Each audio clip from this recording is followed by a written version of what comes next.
Hey family, let's get into a quick word. Have you ever heard of the saying, God will give you the desires of your heart?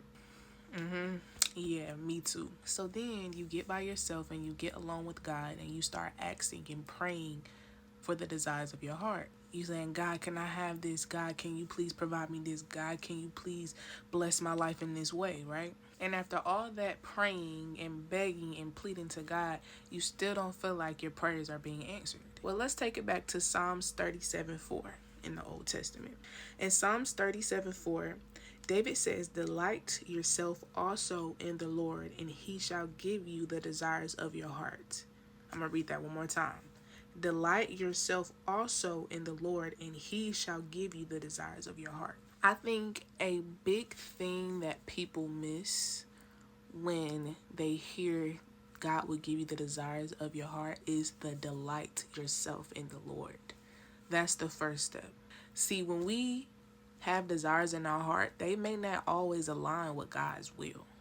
So that's why he says, delight yourself also in me. So what does delighting yourself in the Lord actually look like?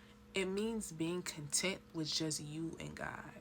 It means being okay with being in your waiting season, no matter how long that may be. It means being okay with God saying, not right now, be still. When we delight ourselves in the Lord, it gives God an opportunity to renew our hearts and our minds to align with his will.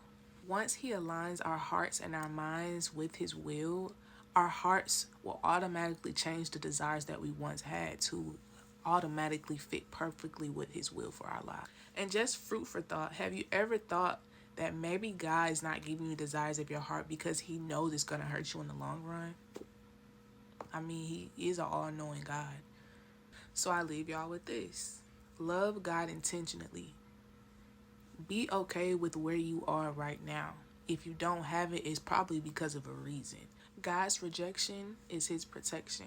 Remember that. So I pray that you delight yourself in the Lord first, and then he will give you desires of your heart. Y'all have a good night.